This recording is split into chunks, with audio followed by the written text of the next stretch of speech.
Acknowledge me, the one. Acknowledge me. Hello, everyone, and welcome to Kick It to Scoops. I'm your host, Scoops, the sole admin of Scoops. No Saints in the AFL this week. Man, it was just a quiet week for my Saints as we had the week off and we head into gather round against the Port Adelaide Football Club.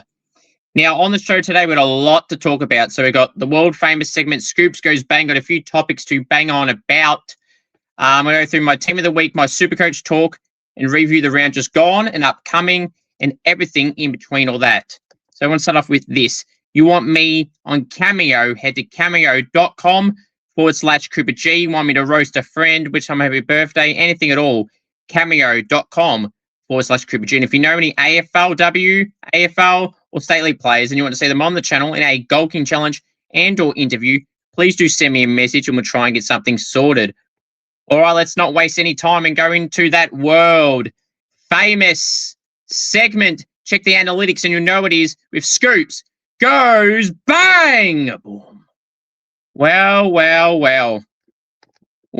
Kane Cornes can't keep his mouth shut. He really, truly cannot. Now, today on SEN, he spoke with Tom Morris. They were talking about Jack Steele and his recruitment to the Melbourne Football Club.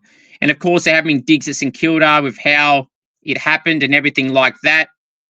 And then Tom mentioned that, we essentially got Sam Flanders and pick 7 went out with the money for Steele, essentially, which is not entirely accurate because it was separate transactions. Now, I don't like the trade we got Steele with in terms of future third rounder in the 2027 draft. But, people saying, they're paying St Kilda's paying these whole salary. That's incorrect. Tom Morris alluded to that today, that it is 100 to 200,000 of the next 2 years. So max 400,000. So that is absolutely nothing to AFL clubs. So I don't want to hear that crap ever again about, St Kilda's essentially paying it. They're not paying the whole salary. He was on about 100,000. So we've actually cleared 600 or so out for the next 2 years, or 3 years actually, per year. So we actually cleared the space. Now, how the move happened in terms of the trade itself, I wasn't a fan of that. But people need an education lesson, okay? The only reason we let him go is we did not see him in our future premiership team midfield. It wasn't even in our midfield for this year in 2026. Wouldn't have been. Ross made that clear. So they were happy for him to look elsewhere. Now, he's done pretty well so far for Melbourne. But people are carrying on like he's winning the Brownlow or something. And even if he wasn't performing as strongly as expected last season. So Naz and Filippo and Garcia and Boxall and even Sinclair pushes in there. Players like that have gone past Steele and have been playing his role. Jack Steele plays one position, that's the midfield. So why would you think logically and stop thinking on your St Kilda hatred for once and think about it for a second, okay? Why would you pay someone $800,000 as a midfielder only to play part-time mid and more forward, or even potentially being the dropped player and being the player on managed minutes potentially, or not playing AFL at all, or here and there? Tell me, would you pay $800,000 to someone that's a midfielder only, playing another position or playing limited minutes or not playing AFL regularly at all? Don't tell me you would. So that's why St Kilda let him go. They were happy to keep him, but if he wanted to find another club, they would let him do so. And lo and behold, they let him do so. They did the thing for Steele, wanted more midfield minutes. It's worked out for us. It's worked out for Steele, and it's worked out for Melbourne. They lost Oliver and Petrarca. They wanted some experience in the midfield. They got that player, a guy that is an in and out of the midfielder, but he is 30-odd years old. Sam Flanders is 24, and Sam Flanders shouldn't even be brought into this category or this conversation. But Kane Cornes opened his big mouth again, and Tom was just saying about Flanders, and then, and Flanders has been all right, Tom said, which is correct. Sam Flanders has been good, I would say, actually. 28, 24, and 22 on the 4 games he's had in the home and away season. He's been impactful in all those 4 games. And Kane had to make a little jab, say, you're one of Sam Flanders' mates, are you? No. you're one of Sam Flanders' bullies, Kane. That's what you are.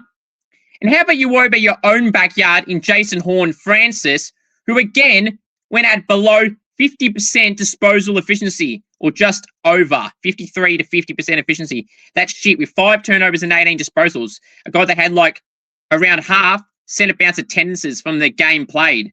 Worry about your own player. That was a number 1 pick. Sam Flanders wasn't a number 1 pick. Okay? Horne-Francis is not living up to a number 1 pick standard, Kane. How about you pick on someone that was a number 1 pick that isn't delivering to what a number 1 pick should? 18 disposals back-to-back weeks. Week before 33%, and this week 50%. Both games 5 to 8 turnovers each game. His first disposal in the game, Horne-Francis got turned over. And Sam Grill, what a legend he is. He done some dance moves all over Horne-Francis, and he couldn't even stop him. Sam Grill's got the moves, but Horne-Francis is lazy and can't chase. And he's a butcher of the ball. Kane, focus on your own plays, but you won't bag Horne-Francis because he's your favourite player in the competition. I wonder why. Oh, that's right. Because he ditched North Melbourne, the club you also don't like, and went to Port Adelaide, a side you go for, and you've glazed him ever since he's joined Port Adelaide. And you've scraped over to 2-2 against 4 bottom sides. You beat, no, you didn't even beat West Coast. You beat Richmond. Big deal. Momentum killer when Samson Ryan did what he did. Otherwise, they could have won that game. They had all the momentum at that stage. You got Whitlock staging for free kicks, an important moment in the first quarter. And that changed the game at that moment. You know, you beat Essendon. Gee, Essendon can't beat anybody. You lost to North Melbourne and West Coast. I wouldn't be worrying about St Kilda and Sam Flanders, and you continue to bring up the salary cap. Everyone's got the same salary cap, Kane. Educate yourself and realise that you have you should know this being a so-called journalist. Something I've never said I am, by the way. I've never once said I'm a journalist. A journalist writes articles and everything. I don't write articles. I make content, podcasts, and everything. I never once called myself a journalist, something that people need an education lesson on. Because clearly it's gotten into people's heads that they think I'm a journalist. I never once said I'm a journalist. And if I have, I'm certainly not saying I am now and haven't for years. So, idiots. Kane, worry about Port Adelaide. I'd be more concerned that you played 4 bottom sides and you're 2-2 against 4 bottom sides from last year. And let's be real, outside of those 4 sides, the other bottom side is yourself and Carlton. And gee, let's see how you go against Carlton, a side that can only play 2 quarters. Kane, worry about your own backyard, and for God's sake, stop bullying Sam Flanders. You did it with Jack McRae last year. You've given Jack McRae a swipe on your list cloggers list only a few weeks ago, along with Sam Flanders. Worry about your own backyard, Kane. You've got a bunch of SANFL hacks running around at Port Adelaide. Worry about your own backyard. Right. The next one to talk about is another Port Adelaide player, Willem Drew. Now, he did not get a 1-week suspension for a dangerous tackle on his opponent against Richmond, where Dev Robinson, the week prior, did a dangerous sling tackle on Zach Butters. He got a week, but nothing for Willem Drew. Why is that? Is Kane on the AFL's payroll and he can't suspend Port Adelaide players? Because that was the same thing that Dev Robinson did to Butters. Both weren't concussed, both were a dangerous action, and both outcomes, suspension-wise, were different. That's ridiculous. Simply ridiculous. Now, I've got one for the West Coast haters. Now, they'll admit their performance on the weekend for the first 3 quarters was embarrassing, one of the worst games they played all year and for a few years. Now, I've said stick faith in the Eagles, have faith in the Eagles, stick with the Eagles and have faith, okay? Have the faith in the Eagles. They'll be good for many years to come. Now, I want to compare what I'm about to say. Now, Sydney was like a training drill for the first half. No one's going to excuse that. But the fight in the last quarter was impressive. We've got to remember that a lot of these players are 18 to 21-year-olds. As they're experienced players that need a lift in this season, okay? You know, like, seriously, there's some players that did well. Some that lowered their colours. Harley Reid lowered his colours a little bit, giving away free kicks at important moments in games, and just, when the going was getting tough, he just kept giving frees away. But he also needed the support as well. But one thing I will say is I want to compare West Coast to Richmond. Now, Richmond, with their tall department, look at Toby Nankerber's been injured. They got no ruck. Oliver Hayes-Brown's a Cat B basketball rookie. Samson Ryan shouldn't be on an AFL list. They've got no other options. And then they're not really options, to be honest. Let's be real. Campbell Gray's on a ruck. Samson Ryan's on a full-time ruck either. So they don't count. Oliver Hayes-Brown is a Cat B rookie. That's Richmond's fault for not recruiting well and recruiting actual ruckmen. No matter how bad they are, they haven't actually recruited any. Barton and Kerbers and a Cat B rookie basketballer who's just really a height of a ruckman, but not really a ruck. He's played VFL for now his second year and has done nothing in those 2 years. Has been beaten by VFL-listed ruckman. That tells you all you need to know. Now, however, that's on them. They're key forwards. The same young key forwards that they've recruited. Harry Armstrong, Jonty Ford, Tom Sims, Liam Forkett as well. Can you say over the 2 years they've been at the club, or 3 years maybe for some, that they've developed well? Compare them to the West Coast young key forwards, Archer Reid, Job Shanahan, and Cooper Duff-Tytler. They've all been really good in their first, second, and third years, respectively, where Richmond's in those same timeframes have not developed the way they want. Because West Coast have got good, experienced players around them, Jake Waterman, Jamie Cripps, etc. Who have Richmond got? Tom Lynch, the guy that gets suspended every 2 weeks, the guy that can't kick straight. He's the only guy on their list in that forward line that's really experienced. You got other guys in that forward line that aren't much older than those key forwards are. So you need experience. The recruitment is to blame for Richmond, where West Coast is miles ahead of what Richmond's development is. Shanahan, Duff-Tytler, Archer Reid are developing very well right now. Harley Reid, Willem Dersma. I thought, Dev Robinson's been a good pickup for them as well. He's obviously about 26 years old. But, Hamish Davis, I think. I was going to say Hugh Davis. Hamish Davis has done well. He's only 19 as well.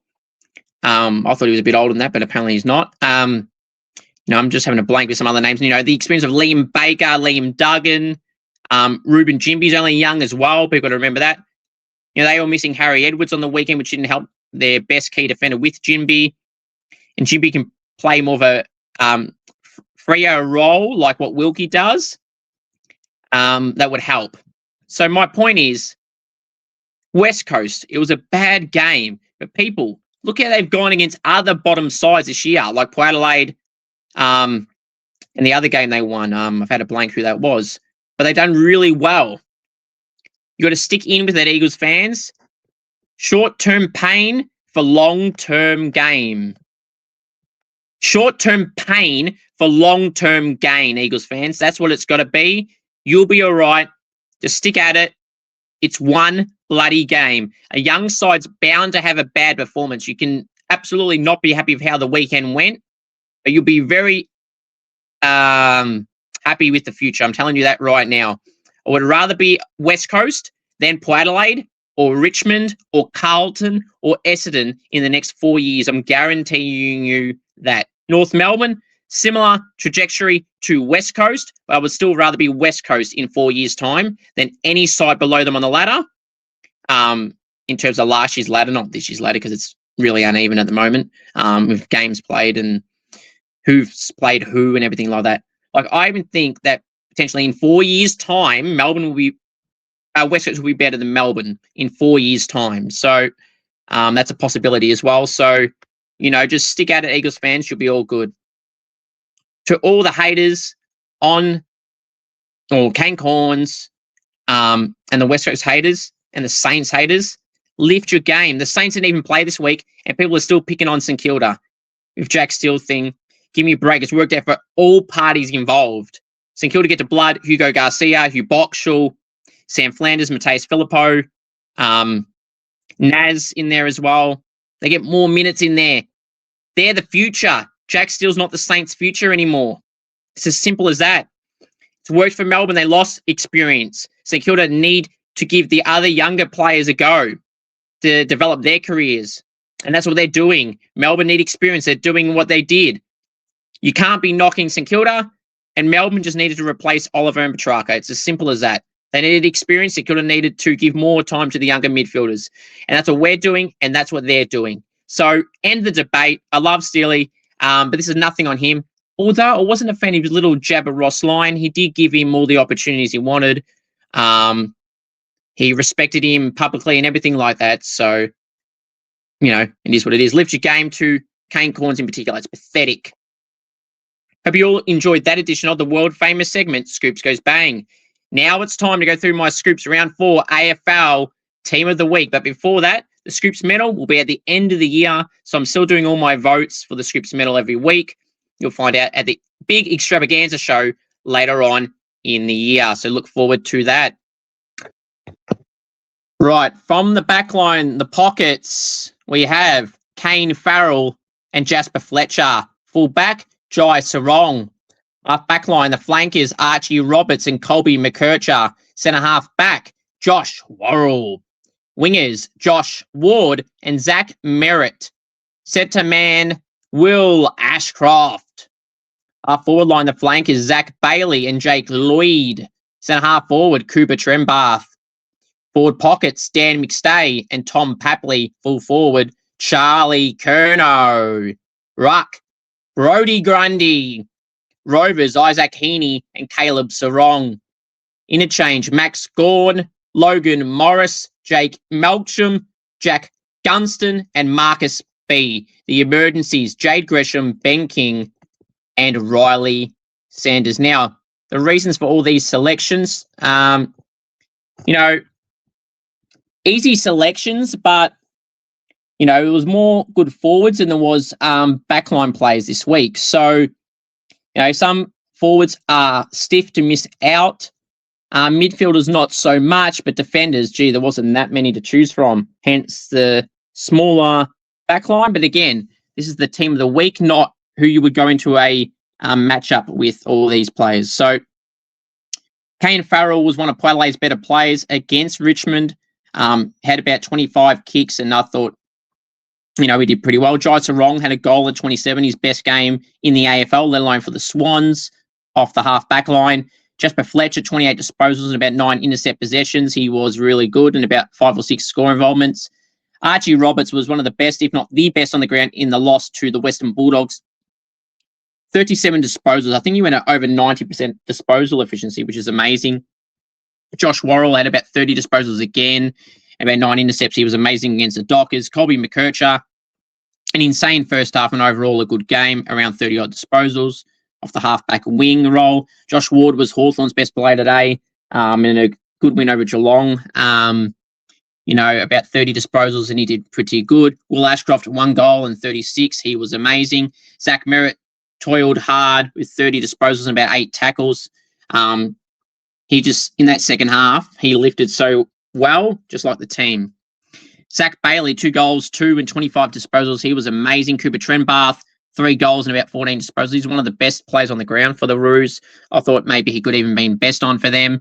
Jake Lloyd kicked goals for fun now. 3 goals and 19 disposals, playing up forward. Dan McStay kicked 4 goals and was Collingwood's best player in the absence of Mr. Dacos.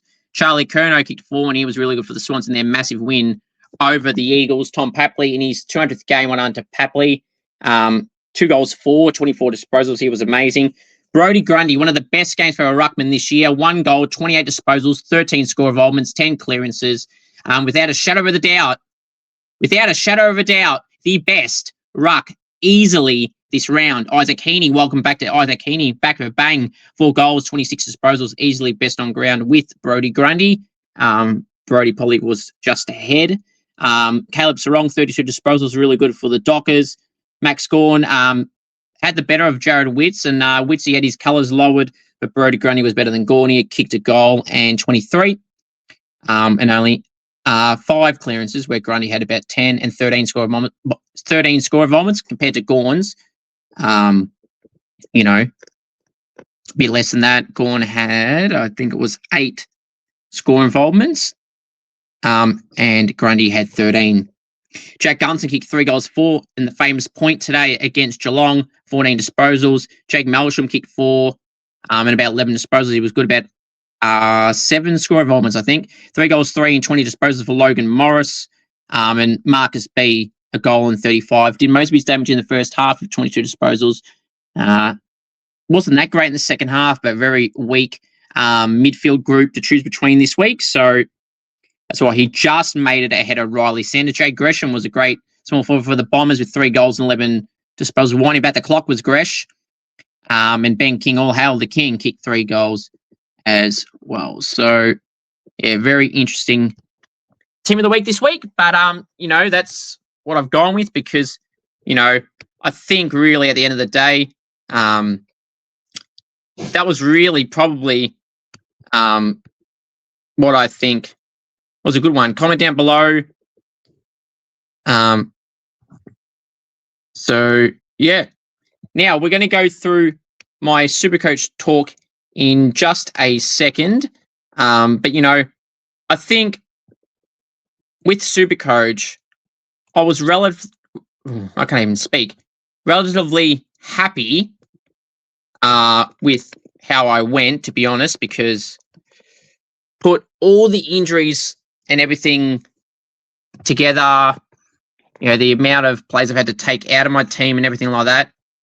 And overall this round, I'm pretty happy. So this round, I scored 1849.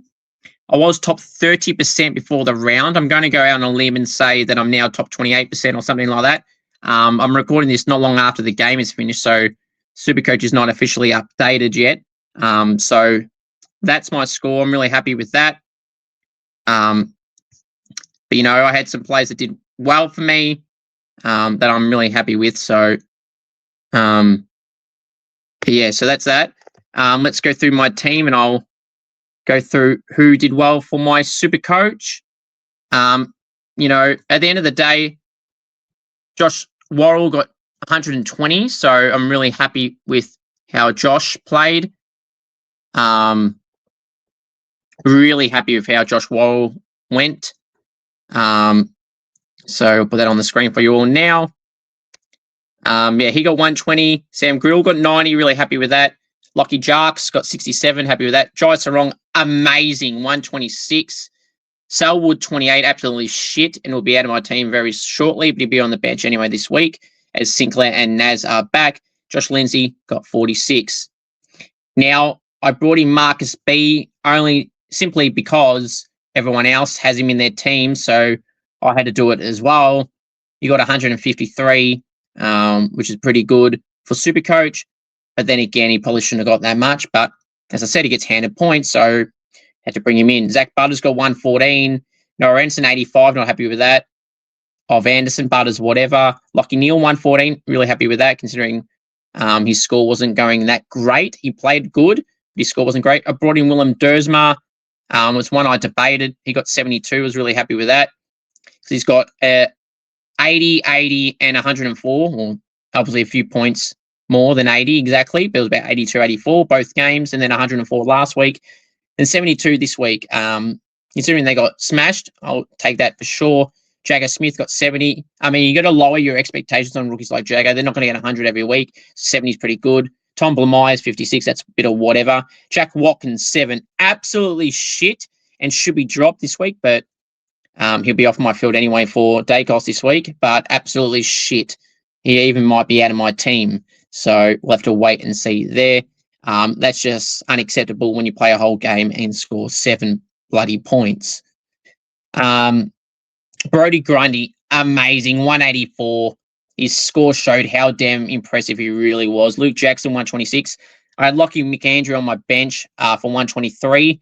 Bit annoyed about that, but hey, Cherry went out, so I brought in Marcus B. Therefore, McAndrew stayed on the bench. But let's be real, McAndrew's not doing that every week, but he's still going to make the cash for me, so I don't see why I should be angry with that. Harry Sheasel was my loophole vice captain. He did shit, 97. Lombard, 56, lucky because I was thinking of taking him out. And obviously all those other guys didn't play or had the bye. I had 19 plays this week, which included Tanner Bruin, who got 92, which I'm pretty happy with. But I may be trading Tanner Bruin soon. But that score may make me rethink that if I just wait a week or two. I'm looking at a way to potentially bring in Petrarca. I've got 200k left over. So, we'll have to wait and see what I do there. But yeah, keep an eye out on that. If you want to join my Supercoach fan club league, you can still 267-549. If you want to compete against the best, which includes me, which I am the best, join the league and see how you go against me. But overall, 1849, I will absolutely take that. I'm pretty happy with that. Hopefully, we can do even better the week after as well, and for the rest of the season. But yeah, comment down below how you went, because I'm pretty happy with that score. All right, now let's go review the round 4 games. Obviously, it was 8 games this week. The bye rounds are over, thank God, until mid-season bullshit. Brisbane 119, Collingwood 65, Brisbane by 54 points. Wasn't the good night for the Pies, and Dacos was out before the game. No Pendles, no Darcy Moore. Brisbane depth is far stronger than Collingwood. Losing any player for Collingwood that's a top name is now more impactful than it has been for years, because their depth is being tested and they don't really have strong depth is what they had 4 to 3 years ago, or even the last few years. So when big name players are now out for the Pies, it makes it much harder for them to win these games now. When Brisbane lose Harris Andrews and McCluggage, they got good depth. Gee, I can't even speak. Apologies. They got good depth now, the Lions. They always have. But Collingwood don't have strong depth anymore. And this was kind of a big reason why they lost how they did. No Dacos in the midfield. Dan McSay was pretty good. Had a bad moment in the game as well, but I don't know why people are bringing up that moment when he had a really good game in general. But it was Will Ashcroft. It was Fletcher. Their academy players that they got for nothing, by the way. Levi Ashcroft was great as well. Zach Bailey, who may be on the way out, and Kai Loman kicked 4. So they're just all round. Lockie Neal was great with 29 disposals and about 8 clearances. So they had a really strong game, 4-quarter performance on the Brisbane Lions and the Pies. Back to the drawing board. They won't be happy with that at all. Good Friday. Well, it was for North Melbourne and not Carlton fans and Dan Gorringe. North Melbourne 96 to Carlton 86. North by 10 points. Carlton choked another lead. Another reason why I say Carlton fans, worry about your own backyard. How's Ollie Florin and Will Hayward going this week, eh? Some of your marquee recruits, and Ben Ainsworth and Campbell Chesser. Chesser can't even get a game now. And the other 3, non-existent. The only time I saw Will Hayward was when he was dog-shotting North Melbourne players like Wardlaw. And Ollie Florin, I only watched him turn the ball over. So, like Will Hayward. So, yeah, those Carlton fans worrying about the Saints recruits, worry about your own backyard. And the reason I am allowed to bring it up is because they brought it up. And at least ours are doing well, and ours aren't costing our team games, unlike them. Liam Ryan's kicked 3 the last game he played. Flanders over 20 disposals every game. Jack Silvani's dominated in 3 of the 4 games and beat his opponent every week. The man called TDK has won the ruck battle each and every week, including the Gawn game, except for that last quarter. So of the 16 quarters TDK has played, he's won 15 of those 16 quarters. So, yeah, I'm happy with our team. Worry about your own shit, banter club, Carlton, who can only play 2 quarters. Apparently they're selling half-game memberships. And by that, I mean 2-quarter memberships. So the prices will be higher because your second halves are deplorable. But yeah, North Melbourne, full credit to them for the comeback. Try Simpkin, wasn't his day, but had his moment at the end of the game. George Wardlaw, for his impactful performance, was really good. Didn't have massive disposals, but he made it count when he was involved. Shizzle was okay, but that's all he was. Kicked an important goal to seal late. So, you know what? Credit to the Roos for coming back. Cooper Trembath was amazing, as I mentioned before. They found one in Cooper Trembath. Wouldn't mind St Kilda looking at someone like him and Hayden McLean to have some tall depth into our forward line, because our forward line's not tall at all. Playing Owen, Sharman, and resting Ruckman, that aren't that tall for what they're being played for. they're the type of guys I'll be looking at Hayden McLean and Cooper Trembath, offering him a 3-year deal before North Melbourne sign him up on a deal that long. But North Melbourne were really good. Carlton were absolute shit, and no players will be getting any praise except for Elijah Hollands and Ollie Hollands, who I thought both played well. Everyone else, not even worth getting mentioned. Finn O'Sullivan tagged the hell out of his second cousin, apparently, in Sam Walsh, who may have had like 20-something disposals, but he didn't impact the game at all. And Finn O'Sullivan had like 24 of his own. Adelaide, Freo, 76 the Crows. Fremantle, 78, Freo by 2 points. The Alex Pearce smother is being talked about, and rightfully so. But Adelaide, how many missed opportunities late? Keys had a shot late. He hooked across goal from the pocket. I've had a blank now who the hell the players were involved because it's so long ago. It feels like 4 days ago because it is pretty much. But yeah, so many players late.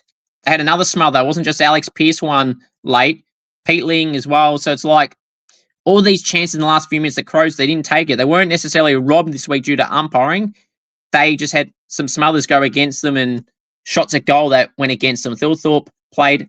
Darcy won't be playing this week for them as well. That being for Adelaide up forward. But Finbar Maley, I thought, he competed well and had some good moments. The Moose, they call him, another Moose running in the AFL competition along with Maxie Heath. I think there's another one going around, isn't there? Correct me if I'm wrong, ladies and gentlemen. Is there a third player that's got the name called the Moose? But yeah, he played all right, and I'm sure he'll play again this week. The two rucks for Adelaide, I don't think they work. Rolly O'Brien's been a warrior for that club, 147 games. I'll get him to 150, but Lockie McAndrew is doing his part, and that's probably who they should stick with in the ruck on his own, with Finbar Maley or Riley Thilthorpe helping out when needed. But yeah, Rolly O'Brien has been there through their tough times. So from the Crows fans, I saw that were having to go at him a lot. Cut him some slack. He's done a lot for your club. And Chase Jones played 100 games. He was a late in. He should probably be dropped as well. But again, like with Rolly O'Brien, he's done his part. He's a frustrating player. I get that. But Rolly O'Brien in particular, show some respect. I saw some Crows fan pages talking shit about Rolly O'Brien and Chase Jones. I think, it's a bit uncalled for, to be honest. Some of it's fair enough, but the way some have talked about them too online is pretty poor, to be honest. But yeah, the Crows did well. Jordan Dawson, Josh Rochelle, Riley Thilthorpe, Josh Worrell, James Peatling were all great, but Freo Sarong, Alex Pearce's smothers late. Brendan Cox with some marks, but didn't do too much, I thought, but done a few nice things.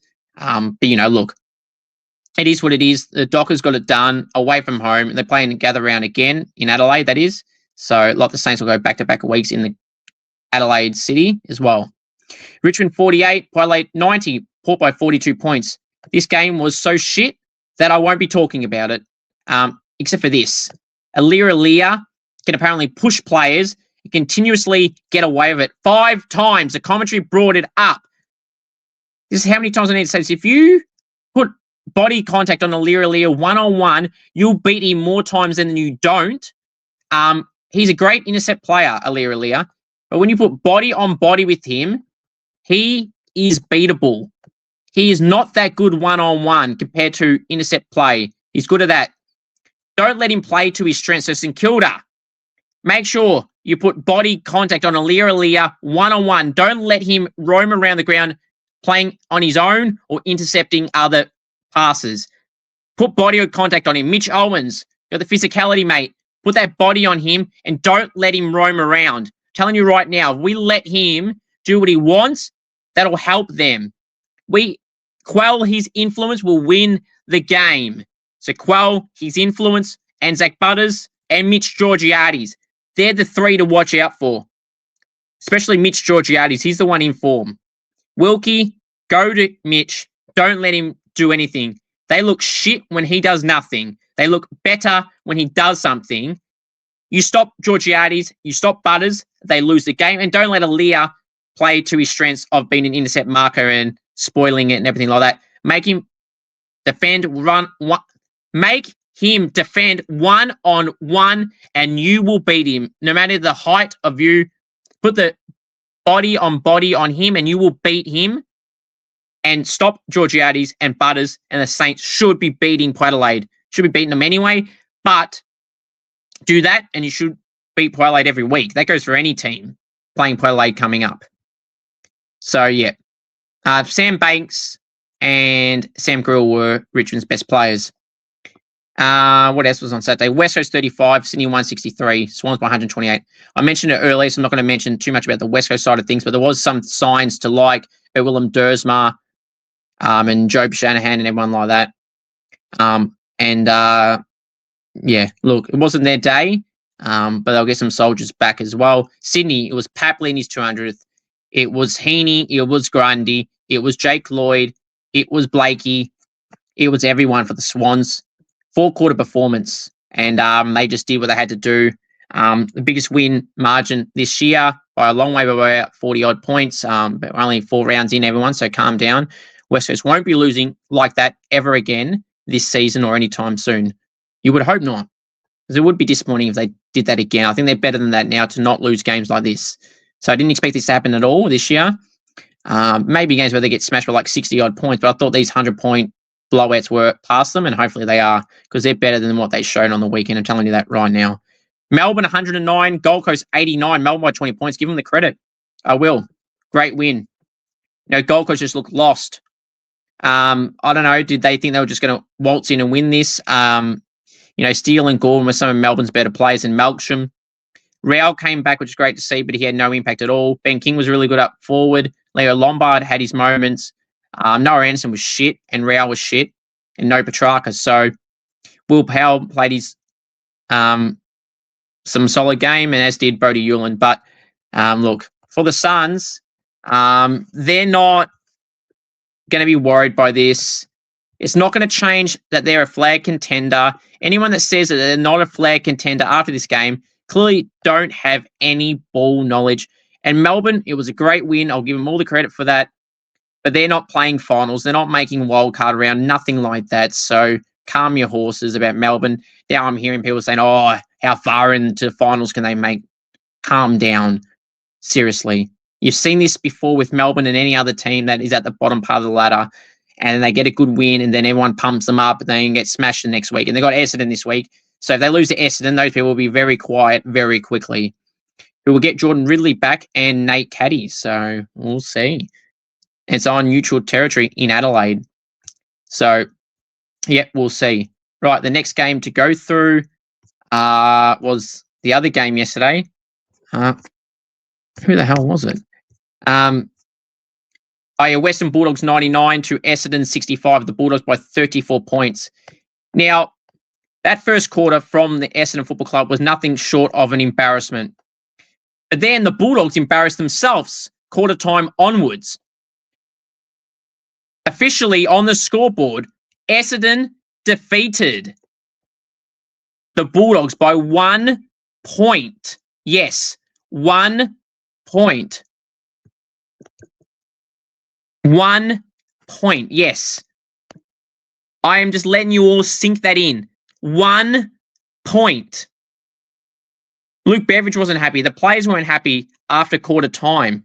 And I'm hearing people say, oh, they just took the foot off the pedal, blah, blah, blah. That is discrediting the hard work that Essendon put in. They actually put in effort after quarter time. Zach Merritt, Tom Edwards, Sam Durham, Andrew McGrath, Jay Gresham, everyone. No effort at all from the Bulldogs after that. I don't want to hear that the Bulldogs just took the gas off the pedal. That is completely disrespecting all the hard work that Essendon put in. And I'll be one to rip into Essendon when needed, but after quarter time, you can't rip into them at all, and you can't give Bulldogs excuses. Actually give Essendon credit for that performance after quarter time, and actually maybe have a go at the Bulldogs and show why they prove that they're really not that good, and people need to stop thinking they're that good, because they couldn't even beat an irrelevant side like Essendon, and they actually lost them by a point after quarter time. So Sanders was good for the Bulldogs. Matt Kennedy had 17 disposals in the last quarter when the game was over, so that's why he wasn't even considered for Team of the Week or votes even. So there's a spoiler for you there. Unless I change my mind, but I won't, most likely. But yeah, so that was that. And then the game today, the MCG, Easter Monday, Hawthorn by a point, 92 to Geelong, 91. The umpires all on Geelong's side, and they still shit the bed. Ha ha. You had everything on your side. Shannon Neal got that goal late. You thought you had it done. Then Hawthorn got a goal through Mitch Lewis. And then the famous point from Jack Gunston, hamstring injury or not. What a win from the Hawks. What a great game that was. The umpires tried helping Geelong. They couldn't get it done. Now, Jai Newcomb's last quarter was deplorable, but they always talk about having your moments, and he had his moment. That Mitch Lewis goal was set up by the tap from Ned Reeves that went to Jai Newcomb. They went to Connor McDonald or someone else, then went to Mitch Lewis, and then that was the goal that tied the game. And then again, I think he was involved in the last one as well when Sicily cleared it out of the back line, and that was a good mark as well. And then, yeah, the famous point from Jack Gunston. You know, there's a few shots from Hawthorn there in that pack. I thought, oh, how did they not score from that? Or Jack Callis, the former South African cricketer. But, you know, Jack Gunston, the famous point. Jimmy Bartel, who? Jimmy Bartel, who? Jack Gunston is the answer. And he's been simply amazing. Hopefully he's not injured and plays this week against the Western Bulldogs. So let's preview round 5 in Gather Round. I hate Gather Round. I say this every year. In Adelaide in particular, it is absolutely shit. It's all it is a cash grab. It's as simple as that. And there's no way you can tell me otherwise. So Thursday night, 7:40 p.m. Victorian time at the Adelaide Oval. It's Adelaide and Carlton. I'll be tipping Adelaide in this one by 70 points. Friday night at the Adelaide Oval, 7:40 as well. Collingwood and Fremantle, Adelaide Oval. I'll be tipping Fremantle by 5 points. Mr. Dacos should be back.